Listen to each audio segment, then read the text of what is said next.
Hey gamers, it's me, JT here, once again. But this time, I'm not doing a World of Warcraft Dead Rising 2, or any other video. I am doing a co-online one. That's right, co-online, which equals company, which is the C, of, which is the O, heroes, which is the H, and then online, which does not get represented in the co-online. Well, it does with the word online. So, here we go. I am playing as the Germans this time, but I will have an ally one coming out. The point of these commentaries is to give some tips about the game, talk about some things that are happening, and, you know, some cool gameplay to do it all to, and what better to do it to than some Company of Heroes. So if you haven't played this game, it's free RTS. Just go look it up and Google it, Company of Heroes, download it, sign up, and you know what, you probably like it.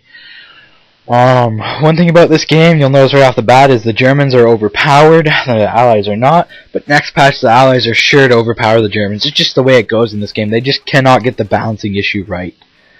So, that's why you don't see it in the major stage, just because the balancing issue is not right. They just can't seem to get it, but whenever they do, this game is sure to make a big debut. This game is awesome. There's so much strategy involved in this game.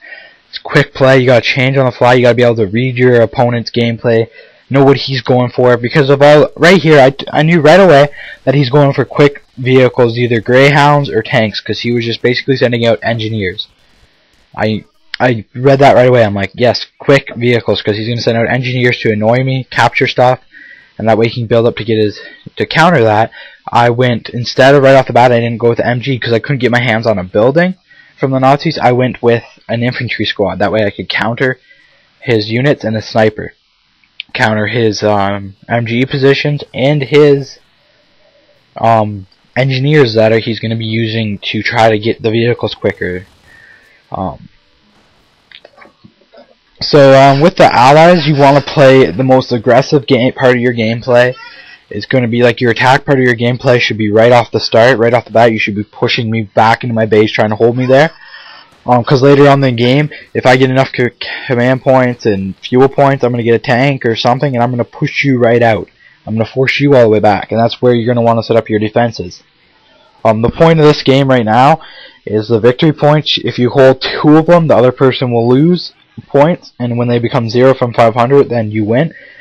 If you both hold 1 and one's like contested, which means no one owns it, you both don't lose any. That's how it goes. Not that hard of a concept at all.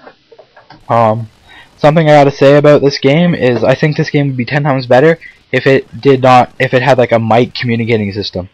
If they added that in this game, it would make this game awesome, because with the this game RTSs involve a lot of communication, and that would make it better if they had like a communication system built in it where you could use your mics instead of typing, because that takes time out from you sending commands. The 30 seconds it takes you to type something, or the second that takes about 1 to 2 commands away that you could be giving your units.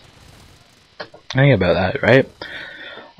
This game's all about micromanaging your units. I'm getting good at it. Like, I left the game for a bit, so I'm trying to pick up on the game again.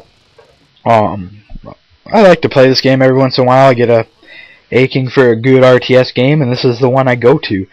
There's so much going on. It's based off of like the World War I or World War II type units, basically mixed between the World Wars. I'm not really sure. I could pretty much do some research and find that out, but I think it's a mix between the World Wars, because they say you're not playing against Nazis, you're playing against Germans, which would make it World War I. But some of the weapons and stuff, I'm pretty sure were like World War II type stuff. So it's a mixture between those 2 wars. It's in between, I guess, somewhere. Because you're not fighting Nazis, you're fighting Germans. Or you're playing as Germans, you're not playing as Nazis, because you're a good guy. But I hope you gamers like this type of commentary / strategy planning / you know, just me talking to you guys and gals and everybody else in between. If there's any between people, I mean, yeah, you know what I mean. Freak. I don't even know what to talk about, but I felt like making a commentary. What to talk about? Oh, so I hope you guys are liking our YouTube channel. I know I go about this a lot, but I guess if you're liking our videos, commenting, and subscribing, we're doing pretty well, I guess. But remember, if you want to help out, just message me and I'll show you. Or I'm gonna make a video on how to use the user submission system. Like, yeah, I'll do that. I'll make a video on that. Also, what else is there to talk about? Or there'll be a lot more videos coming out in the close future, seeing how I'm in high school. Well, I'm out of high school. I graduated last year, but I did that victory lap thing, which I recommend to anybody who's unsure. Do not jump into a college course that you're not sure about. Like last year around this time, I applied to college for civil engineering, construction engineering, and something else, but I got accepted in everything I applied for. But I didn't feel like I wanted to do that. When I looked deeper into the courses and talked to people, like talked to professors at the school and stuff, I was like, I don't see myself doing this. So I'm like, I'm gonna go back for a victory lap, take an easy year, basically a year off, or go work for a year, get some money, do whatever you want, but don't jump into something like a college course that you're not gonna want to do. And if you jump into a college course you're not gonna want to do, remember, there's certain credits in there when you switch courses, like your math and English, that will most likely transfer over. So you might as well try to get those credits, at least for the first semester. Don't drop out halfway through the semester, because there goes your money, and that's waste of money, and that's just not good. You could, like if you're taking construction engineering, you could skip out on the labs and fail that class. But if you're doing like math and English, you might as well go get those credits, because they might transfer over to your mechanical course or whatever, or something else that you want to go in that has math and English. Like, those credits might transfer over, therefore you don't have to take those classes. Think about that before you drop out. Also, if you're going to go back to high school, try to keep your grades up to a reasonable level, that you don't have to go for those ultra high marks or anything.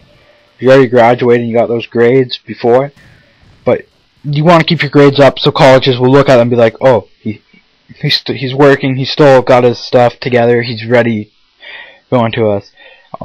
Just take your time, take that year, take a break, do whatever you want, but I recommend taking that year, because at 17, 18, you're looking at your whole future. You don't really know what you want to do, because that's what I'm doing right now.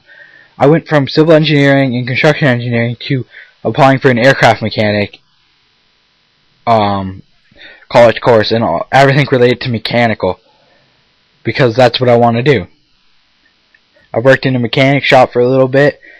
Even when I was in high school, I did 2 co-ops at a mechanic shop, and I love what I did. I picked it up easy. It was natural to me.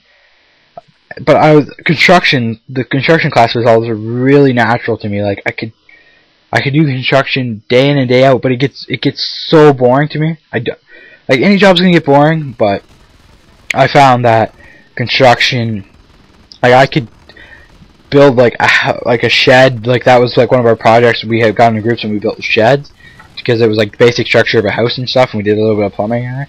And I could do that in like 2 seconds. I could have that out. But like I was bored. Like after, it was like, oh yeah, everything's basically the same. Where when you work on a motor, you're troubleshooting. There's a million different things that could be wrong with that motor, or that engine, or that plane that you're working on. There's a billion different things that you can work on. So that's why I picked that. So like take that year off. Think about what you want to do. Take a co-op in that year off, or take 2. Take as many co-ops in that year off as you want. Unless you're trying to get your grades up, then go get your grades up. But find that job that fits you and do it. And just look into college programs related to it, or university. Go for the best of your abilities, and just get out there and find your future job. And now the screen is spinning, but I'm probably going to take that out because I don't know what it's doing. I obviously put an effect in that I didn't want to. But let's go back to this gameplay for a minute. You'll notice with me, when I'm going to attack someone, if his units start to come out of the woodworks, I'll start to back up. That way, he will start revealing more and more of his army. That way I can judge if I'm going to win that battle or not. Because I don't want to waste units over nothing. Like, that's one thing I recommend. A lot of people just keep forcing their units in there, and then they're going to lose that. You want to keep your strategy, so you want to pull back and let them force out. But you also want to have like a unit where it doesn't cost much, like an engineer unit. If you have one available and you don't need it, you might as well send that one in there if you really want to see what they're up to. and take a look what they're doing. Like, scout them out a little bit. If they're not attacking you, don't send a unit in there that costs you like 600 points. Like, don't send your like tank in there and then have them with AT guns ready to blow it up, and there it goes. Now they're ready to force you right out. Send an engineer unit in there, scout it out, see what you got to face.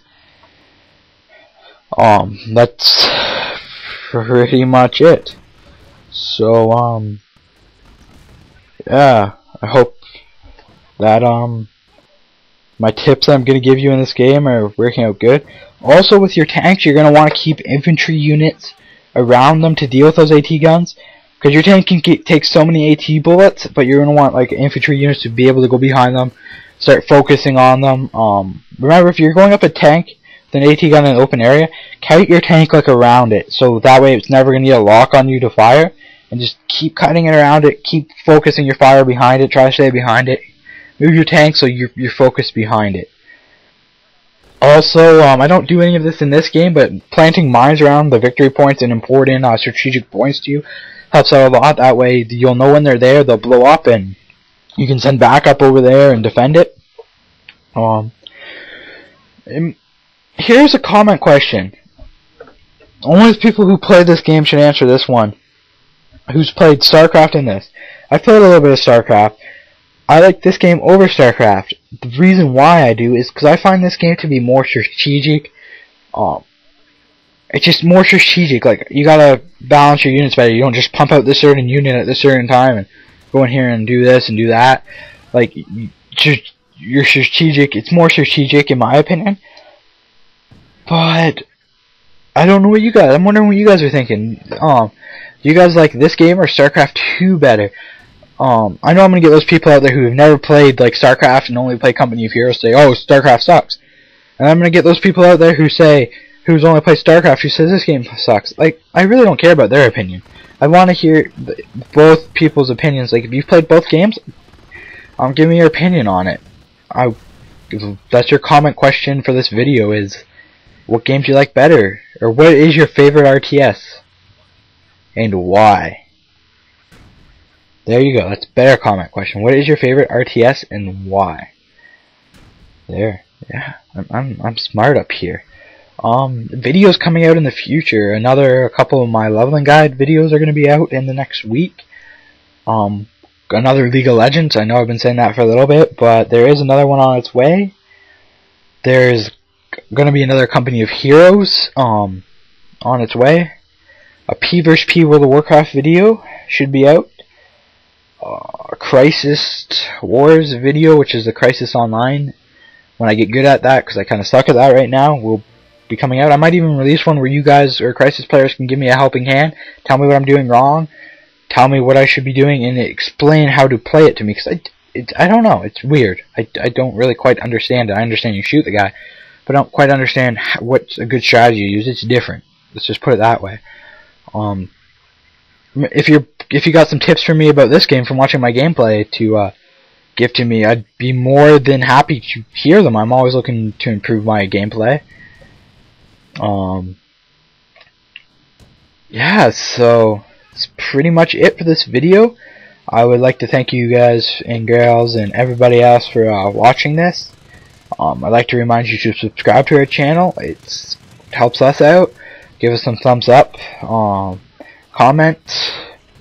Subscribe again, because subscribing is just awesome. Gotta say that twice. And yeah, I hope you like this video. Have a good day, guys, gamers, and peace out.